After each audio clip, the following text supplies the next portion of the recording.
नीचे जाएगी, आपका पैसा खर्च होगा, अनसर्टेनिटी होगी। ये कहना चाह रहा हूं। Okay, Vivek has a question for you. Okay Gaurav, I am giving you a situation जो हिंदी हमारा ऑपरेशन सिंदूर में हुआ। हम फिर भिड़े अगर पाकिस्तान के साथ, जिस तरीके से चाइनीज ने असला भी दिया था, समर्थन भी किया था, आप ही ने बोला था, आप ही को कोट कर रहा हूं मैं, अगर अमेरिका एक प्रो पाकिस्तानी स्टैंड ले लेता है, फील्ड मार्शल साहब को इनवाइट किया गया, पैसे आईएमएफ से उसको मिले, यूनाइटेड नेशंस के अंदर एंटी टेररिस्ट फ्रंट का चेयरमैन पाकिस्तान को बनाया गया, तो ये जिस तरह की इज्जत अफजाई की गई थी, क्या गारंटी कोई यहां ले सकता है कि पाकिस्तान के साथ बैटिंग अमेरिका नहीं करेगा अग्रेसिवली वॉर में? ओके, मैं देखिए विवेक जी, मैं आपको सिर्फ एक बात ये बताता हूं कि हमें कंफ्यूजन नहीं होना चाहिए फॉरेन अफेयर और लव अफेयर के बीच में। फॉरेन अफेयर अलग होता है, लव अफेयर अलग होता है। फॉरेन अफेयर में ये सब चीजें चलती हैं, लव अफेयर में होता है कि भाई मेरी गर्लफ्रेंड और किसी के साथ बात नहीं। फॉरेन अफेयर में ये सब नहीं होता है। फॉरेन अफेयर में आपको 10 लोगों से बात करनी पड़ती है, ये आपकी मजबूरी है। अमेरिका भी भारत के साथ डील कर रहा है। आप ये कहते हैं चाइना ने पाकिस्तान को हथियार दिया, अमेरिका ने भी भारत को हथियार।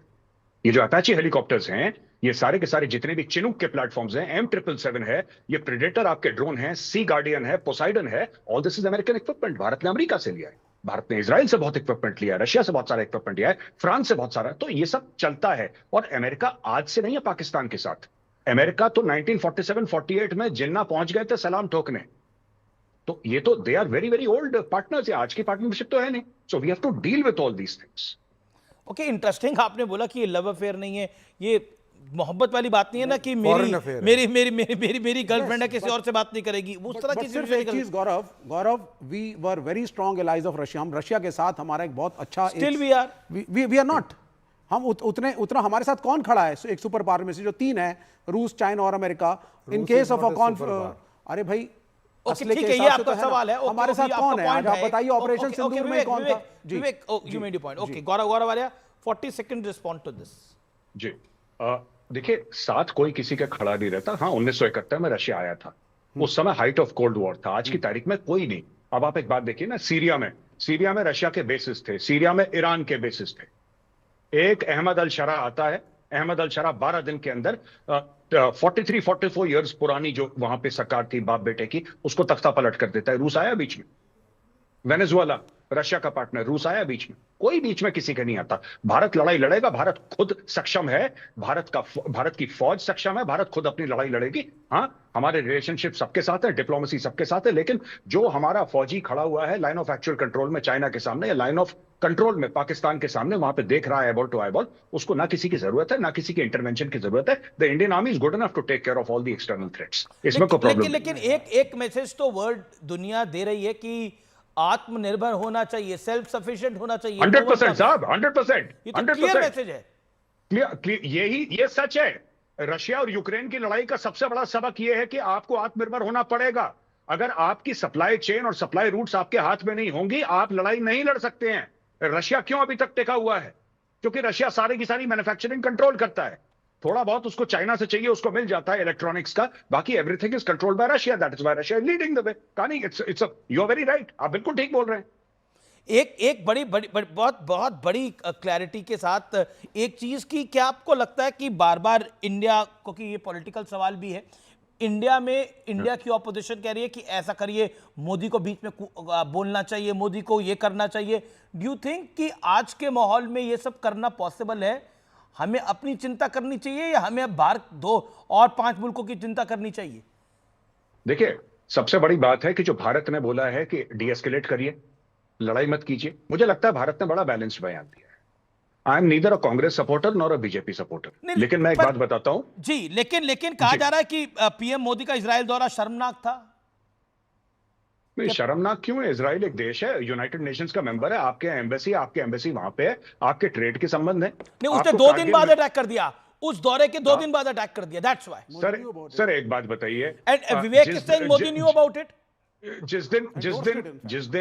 जिस दिन इमरान खान गए थे 23 फरवरी को 2022 में पुतिन से मिलने के लिए, अब आप ये बोलेंगे साहब कि पाकिस्तान को पता था कि रशिया अटैक करने वाला है? बड़ी खबर आ गई है, पूर्व राष्ट्रपति महमूद अहमदी नेजाद की मौत हो गई है। ईरान के पूर्व राष्ट्रपति की भी मौत हो गई है, हमले में स्ट्राइक्स करी गई है, उसमें मारे जाने की खबर है। पूर्व राष्ट्रपति की मौत की भी इस समय पुष्टि करी जा रही है। ईरान के पूर्व राष्ट्रपति की मौत की पुष्टि है।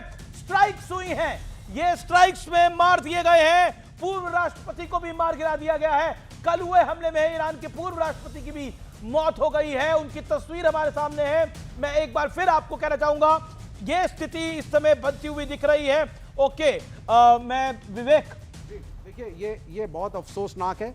वो आदमी बहुत ज़्यादा एक्टिव पॉलिटिक्स में ईरान की अब था भी नहीं। आप चुन चुन करके मार रहे हैं, and this is how global Islamic terrorism create होता है। वो लड़के जिनके घरों को आप तोड़ रहे हैं, जिस तरीके से एक मुल्क को आप ह्यूमिलिएट कर रहे हैं, कल आप कहेंगे कि इस्लामिक टेररिज्म तो ये इस्लाम की देन है। ये इस्लाम की नहीं, अमेरिका की देन है, ये अमेरिका की देन है। दिस इज हाउ, जब पैक्ट होने जा रहा था, टेबल पे सब बैठ रहे थे, बातचीत होने जा रही थी, उसके 24 घंटे पहले आप हमला करते हैं, मुल्कों को बर्बाद करते हैं। यही आपने सबके साथ किया। गौरव आर्या, योर कमेंट। जी, नहीं देखिए, दो चीजें हैं। ये मैं बता रहा हूं, जब ये रेजिम चेंज ऑपरेशन की इन लोगों ने बात की थी, राइजिंग लायन का मतलब क्या? राइजिंग लायन जो हुआ था ऑपरेशन, उसका मतलब यही था, इजराइल तो चाहता था कि रेजिम चेंज ऑपरेशन, शाह का फ्लैग तो है lion, rising lion is the flag of the Shah of Iran, Shah Pahlavi का फ्लैग है वो। तो ये रेजिम चेंज के लिए ये सब मैं अच्छा हुआ बुरा हुआ, I am talking as a soldier. मैं पहले आपको ये बता दूं, मैं इसमें नैतिकता की बात नहीं कर रहा। मेरा नैतिकता में इस मामले में ईरान और इजराइल के बीच में नैतिकता का मेरा कोई इंटरेस्ट नहीं है। मैं आपको बताता हूं, ऑपरेशन जो कंडक्ट किया गया उसके एम क्या थे, उसके ऑब्जेक्टिव थे ईरान में रेजिम चेंज करना।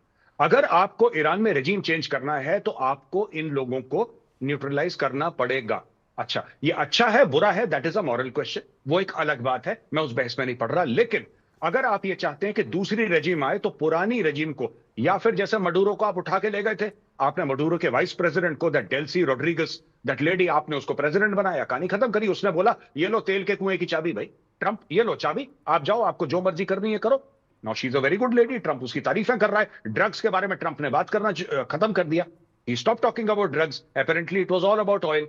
मेरी कहने की ये मतलब है, मेरा कहने की, अगर आपको ईरान में रेजिम चेंज करना है तो उसका रास्ता ये है, अगर आपको हराना है तो उसका रास्ता कोई और है।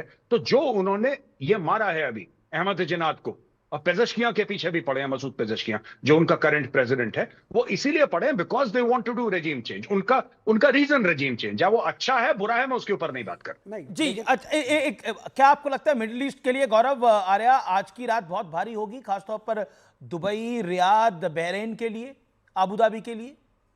हो सकती है, बिल्कुल हो सकती है, बिल्कुल हो सकती है। कतर पे अटैक करा, मुझे समझ में आ गया कि अल उदैद एयरबेस है, मुझे समझ में आ गया। बहरीन के अंदर 5th फ्लीट है, आपने अटैक करा, ठीक है, आपको जवाबी कार्रवाई करनी थी। दुबई के ऊपर क्यों बम मारे, मुझे अभी तक समझ में नहीं आया। दुबई ने क्या कर दिया, अबू धाबी ने क्या? I have no understanding of what Dubai did, because Dubai was not involved. नहीं, आपकी अंडरस्टैंडिंग क्या है, why they have done it? देखिए, मरता क्या ना करता, when the supreme leader is dead, तो आप ये कह रहे हैं कि हम इतना तहस नहस कर देंगे, दुनिया में इतना कलेश फैला देंगे कि इतना ट्रिमेंडस डिप्लोमेटिक प्रेशर आएगा ट्रंप के ऊपर और नेतन्याहू के ऊपर कि लड़ाई बंद करो। स्ट्रेट ऑफ हॉर्मुज की मैंने आपको बात बताई, 20% दुनिया का ऑयल का सप्लाई कट ऑफ हो चुका है Amish. 20% of the world oil supply is cut. आपको लगता है कि ईरान आज रात कुछ बड़ा एक्शन करेगा? जरूर उसको करना पड़ेगा, उसकी मजबूरी है, उसको करना है, वो लड़ाई कर रहा है ईरान ना, ईरान को तो करना ही है। ईरान के पास 3000 अलग अलग मिसाइल्स हैं, वो कब इस्तेमाल करेगा? अगर अब नहीं करेगा तो वो करेगा। इजराइल भी पलटवार करेगा। यहां पे सऊदी अरब ने बोल दिया कि हम मारेंगे ईरान को, तुमने हमारे ऊपर हमला क्यों किया? वो अलग से अरब देश जो हैं, जो अरब कंट्रीज हैं, Iran is not an Arab country. जितने भी अरब कंट्रीज हैं जिनके ऊपर हमला हुआ वो मिल गए, अब वो अपना एक्शन प्लान कर रहे हैं। कलेश तो होगा ही मिडिल ईस्ट में साहब। एक बात तो स्पष्ट है कि देखिए, रमजान का पाक महीना चल रहा है, रोजे रखे हुए हैं सबने, तो भारत में रोजेदारों का भाग्य अच्छा है, इत्मीनान से रख पा रहे हैं। गौरव आर्या? नहीं, बिल्कुल, आप ये देखिए ना, बगल में पाकिस्तान